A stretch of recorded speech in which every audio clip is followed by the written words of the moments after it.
So here continuing with the maintenance and the balance. So हमने 3 type के balance के बारे में प्रीवियस वीडियो में पढ़ा था, that is sodium and potassium balance, calcium balance, और दूसरा जो है आपका लास्ट जो है दैट इज़ द पीएच का बैलेंस। सो सबसे फर्स्ट जो बैलेंस हम लोग पढ़ने जा रहे हैं जो किडनी के थ्रू मेंटेन होता है बेटा, that is the sodium and the potassium का बैलेंस।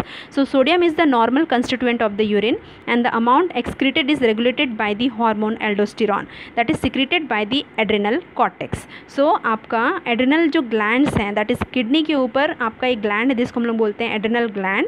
सो एड्रेनल ग्लैंड का भी 2 पार्ट है, एक कॉर्टेक्स होता है और उसमें एक मेडुला होता है। सो जो कॉर्टेक्स होता है वो आउटर पोर्शन होता है और मेडुला जो होता है उसका इनर पोर्शन होता है। सो जो सुप्रारीनल ग्लैंड बोलते हैं या जो एड्रेनल ग्लैंड होता है उसमें से कॉर्टेक्स वाले पोर्शन से एक हार्मोन सिक्रीट हो रहा है that is called the aldosterone. और एल्डोस्टेरॉन ही है बेटा जो कि सोडियम के कंस्टिट्यूएंट को और एग्जैक्टली सोडियम का जो रेगुलेशन है या उसको क्या करता है, बैलेंस को मेंटेन करता है। सो कैसे वो देखेंगे हम लोग। Cell in the afferent arteriole of the nephron releases the enzyme renin in response to sympathetic stimulation, low blood volume और low arterial blood pressure. So यहाँ पे हो क्या रहा है कि आपका जो एफरेंट आर्टीरियोल है ना, एफरेंट आर्टीरियोल क्या कर रहा है, ग्लोमेरुलस में जा रहा है, एग्जैक्टली कैपिलरी ब्लड बनने के पहले वाला पोर्शन है। सो नेफ्रॉन में जब वो ग्लोमेरुलस बन रहा है उसके पहले जो एफरेंट आर्टीरियोल है वो एक एंजाइम सिक्रीट करता है that is called the renin, है ना। वहाँ की जो सेल हैं वो रेनिन नाम का एक एंजाइम सिक्रीट करते हैं और इसके लिए एक रेस्पॉन्स चाहिए होता है, एक स्टिमुलाई चाहिए होता है।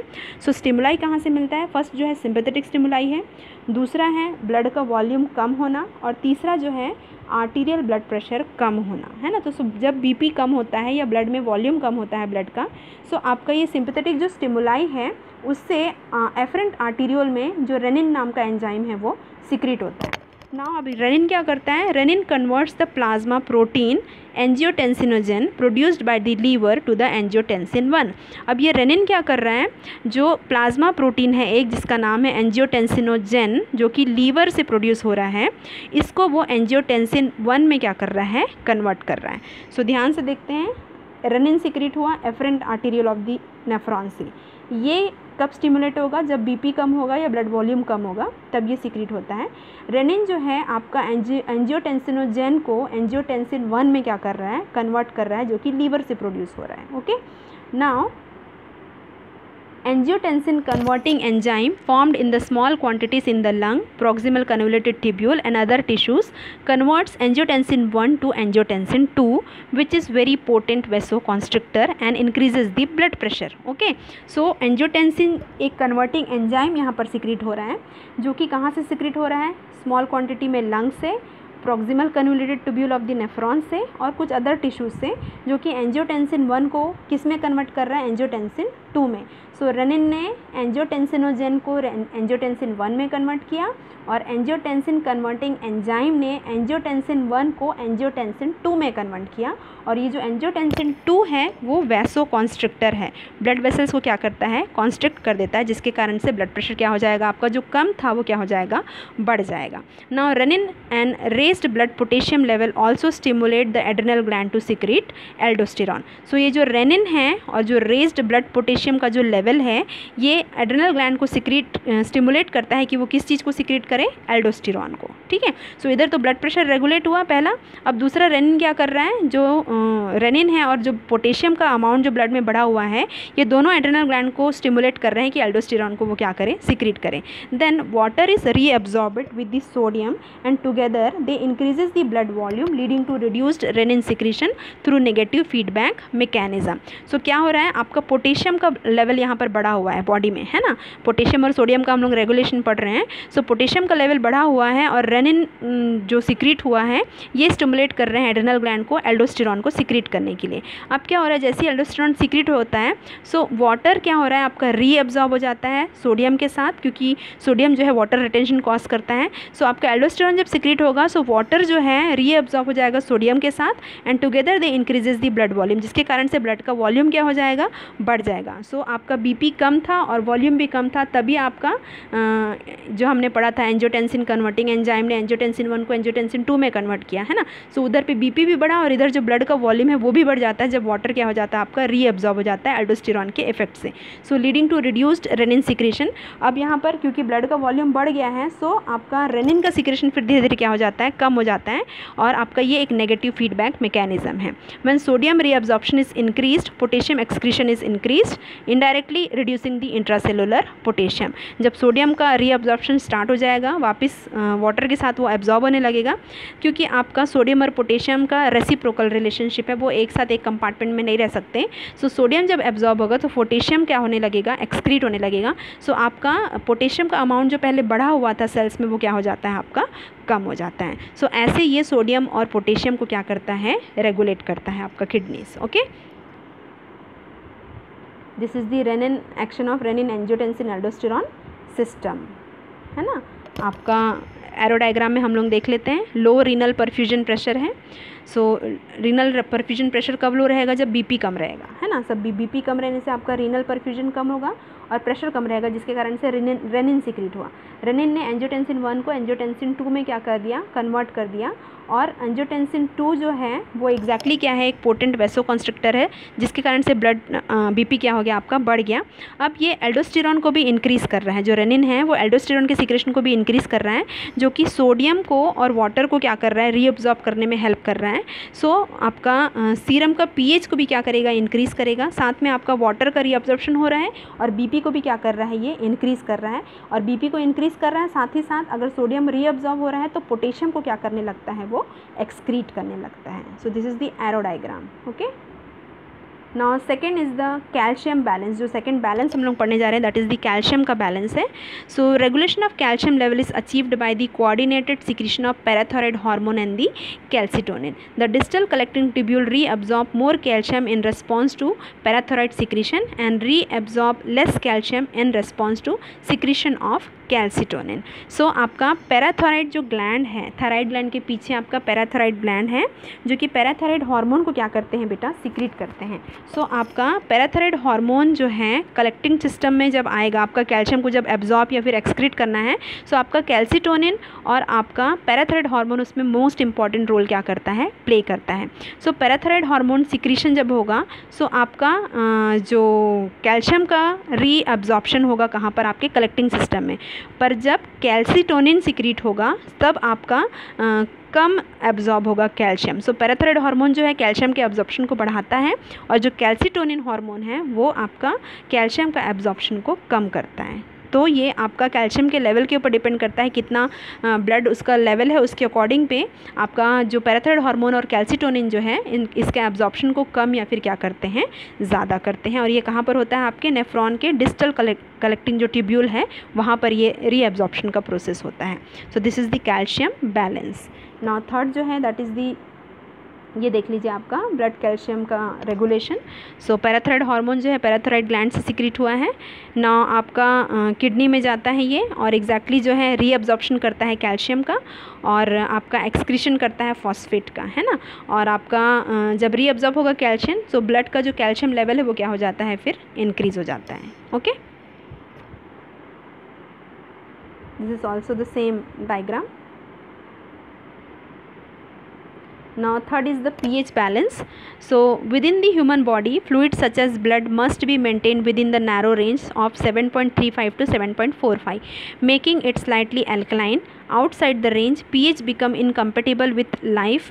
Protein are denaturated and digested. Enzymes lose their ability to function and the body is unable to sustain itself. So आपका जो ह्यूमन बॉडी का नॉर्मल जो पीएच है आप लोगों को पता है, आपका नैरो रेंज है उसका, दैट इज 7.35 से 7.45 उसका नॉर्मल रेंज है, जो कि स्लाइटली अल्कलाइन होता है ना। 7 न्यूट्रल होता है और 7 से कम हुआ दैट इज एसिडिक हो जाता है ना। और आउटसाइड द रेंज, ये आपका नैरो रेंज है। Outside the range pH become incompatible with the life. अगर पीएच आपका रेंज के आउट हो गया सो आपका इनकम्पेटिबल हो जाता है हमारी बॉडी से, है ना। और फिर पर्सन उस पीएच के साथ क्या नहीं कर सकता, कोप अप नहीं कर पाएगा। Now protein are denatured and digested, जिसके कारण से क्या होगा, प्रोटीन का जो नेचुरल जो स्ट्रक्चर है वो डीनेचुरेटेड हो जाएगा एंड डाइजेस्ट हो जाएगा। एंजाइम जो है लॉस हो जाएंगे उसकी एबिलिटी फंक्शन करने की, और बॉडी ही जो है आपका अनेबल हो जाएगा जो उसके पूरे टास्क को क्या करने के लिए, परफॉर्म करने के लिए। सो पीएच का आपका एक नैरो रेंज में होना बहुत ज़्यादा इंपॉर्टेंट है। 7.35 टू 7.45 रेंज में रहना उसको बहुत ही ज़्यादा इंपॉर्टेंट है। To maintain this narrow range of pH the body has a powerful buffering system, that is acid base balance imbalance that overcome this system can be compensated in short term by changing the rate of the ventilation. So आपका narrow range में रखने के लिए pH को आपका 7.35 to 7.45 में रखने के लिए आपका एक पावरफुल बफरिंग सिस्टम है ना, that is called the acid base balance जिसको हम लोग बोलते हैं। और एसिड बेस में अगर इम्बैलेंस हुआ सो आपका ये कंपनसेटरी मैकेनिज़्म जो होता है ये आपका लंग्स के थ्रू होता है, सो चेंज करता है अपना रेट ऑफ वेंटिलेशन को। रेट ऑफ वेंटिलेशन मतलब अगर बॉडी का पीएच अगर ज़्यादा एसिडिक हो रहा है सो आपका पर्सन को हाइपर वेंटिलेट करना पड़ेगा, ऑक्सीजन की कमी हो रही है और कार्बन डाइऑक्साइड का लेवल क्या हो रहा है आपका ज़्यादा हो रहा है ना। सो इसको हम लोग पढ़ेंगे होता क्या है exactly. The kidney also play an important role in maintaining the acid-base homeostasis by reducing the pH of the blood plasma. The kidney have two very important role in maintaining the acid-base balance: to reabsorb bicarbonate from the urine and to excrete hydrogen ion into the urine. The kidney are slower to compensate than the lung, but renal physiology has several powerful mechanisms to control the pH by excretion of excess acid or base. The major homeostasis control point for maintaining a stable balance in the renal excretion. So आपका kidney भी जो है आपका एक तो lungs तो करता ही है, आपका वेंटिलेशन के थ्रू पीएच को मेंटेन करने की कोशिश करता ही है, बट आपका जो किडनी है वो भी करता है। कैसे करता है, यहाँ पे एक इंपॉर्टेंट चीज़ दी हुई है, दैट इज़ वो बाइकार्बोनेट को क्या करता है, एब्जॉर्ब करता है, जो कि एक एल्कली है, और हाइड्रोजन आयन को वापस क्या कर देता है बेटा, एक्सक्रीट कर देता है। ये जो हाइड्रोजन आयन है उसको क्या करता है, ये एक्सक्रीट कर। सबसे इंपॉर्टेंट चीज़ यही याद रखना है आपको, how kidney maintains the pH. So bicarbonate जो एल्कली है उसको एब्जॉर्ब करता है और हाइड्रोजन आयन को क्या कर देता है, वो एक्सक्रीट करता है, और इसके थ्रू वो पीएच को मेंटेन करने की कोशिश करता है। Now bicarbonate does not have a transporter, so its reabsorption involves a series of reaction in the tubule lumen and tubular epithelial. In response to acidosis, tubular cell reabsorb more bicarbonate from the tubular fluid. Collecting duct cells secrete more hydrogen and generate more bicarbonate, and ammoniogenesis leads to increased formation of the ammonia buffer. In response to alkalosis, the kidney may excrete more bicarbonate by decreasing the hydrogen ion secretion from the tubular epithelial cell and lowering the rate of glutamine metabolism and ammonium excretion. So जो bicarbonate है इसको एक transporter नहीं होता है ना, सो इसका जो रीअब्जॉर्प्शन होता है वो एक सीरीज़ ऑफ प्रोसेस इन्वॉल्व करता है आपका ट्यूब्यूल का जो ल्यूमेन है एपिथेलियम उसके थ्रू।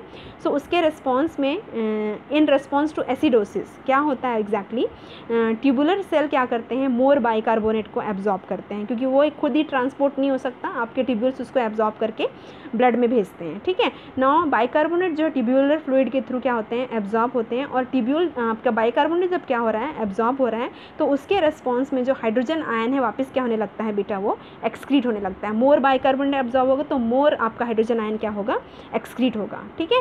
और आपका इसके थ्रू आपका जो बफर है ना, आपका एसिड बेस जो बैलेंस है उसको क्या करता है, वो मेंटेन करता है, ठीक है। ये डायग्राम से आपको अच्छे से समझ में आएगा। So this is the response of the kidney to acid-base imbalance is governed by the relative magnitude of proton secretion and bicarbonate filtration, because these two factors affect the rate of the acid and alkali secretion. Okay, so आपका bicarbonate का filtration हो गया है, so आपका carbon dioxide का pressure क्या हो जाता है, बॉडी में बढ़ जाता है, हाइड्रोजन आयन का सिक्रेशन बहुत इंपॉर्टेंट हो जाता है उस समय में, है ना। और आपका आपको पता है जब कार्बन डाइऑक्साइड जो है प्लाज्मा के साथ मिक्स होती है, जैसे ही हमने ऑक्सीजन इनहेल किया फिर वो जब टिश्यूज़ के पास पहुंच गया, सो टिश्यूज़ में पहुंचने के बाद आपका जो कार्बन डाइऑक्साइड है वो आपका ब्लड में आ जाता है, वेन्स में आ जाता है, और आपका कार्बन डाइऑक्साइड मिक्स होता है आपके प्लाज्मा के साथ और हाइड्रोजन आयन को सिक्रीट करता है। सो ये जो हाइड्रोजन आयन जो सिक्रीट हुआ है आपके ब्लड में, ये एग्जैक्टली क्या कर रहा है बेटा, आपका जो पीएच है उसको क्या कर रहा है, इम्बैलेंस कर रहा है। सो आपका सबसे इंपॉर्टेंट चीज़ ये है कि आपको पेशेंट को वेंटिलेट करवाना पड़ेगा, ऑक्सीजन क्या करना पड़ेगा, देना पड़ेगा, है ना। और ये हाइड्रोजन आयन एक्सक्रीट एक्सक्रीट हो जाए करके बॉडी से हमको क्या देना पड़ेगा, बाइकार्बोनेट देना पड़ेगा, क्योंकि हाइड्रोजन और बाइकार्बोनेट जो है एक दूसरे के रेसिप्रोकल है, एक साथ वो क्या नहीं कर सकते, नहीं रह सकते हैं। सो आपका किडनी सिर्फ मेंटेन करने की कोशिश करता है, आपका जो पार्शियल कार्बन डाइऑक्साइड प्रेशर जब क्या हो रहा है, बढ़ रहा है, सो आपका हाइड्रोजन आयन का कंसंट्रेशन भी तब क्या हो जाएगा, बढ़ जाएगा, है ना, क्योंकि प्लाज्मा के साथ मिक्स होकर के हाइड्रोजन आयन को बना रहा है वो। सो आपका किडनी जो है आपका हाइड्रोजन आयन को एक्सक्रीट करता है और आपका ग्लोमेरुलर से जो फिल्टर हो गया है बाइकार्बोनेट उसको वापस क्या कर लेता है, रीअब्जॉर्ब कर लेता है। बाइकार्बोनेट जो है एक एल्कली सब्सटेंस है जो कि आपका पीएच को क्या करने के लिए, मेंटेन करने में क्या करता है, हेल्प करता है। Okay, clear? So this is all about the balance, that is sodium and potassium balance. Now second is the calcium balance and third one is the balance of the pH.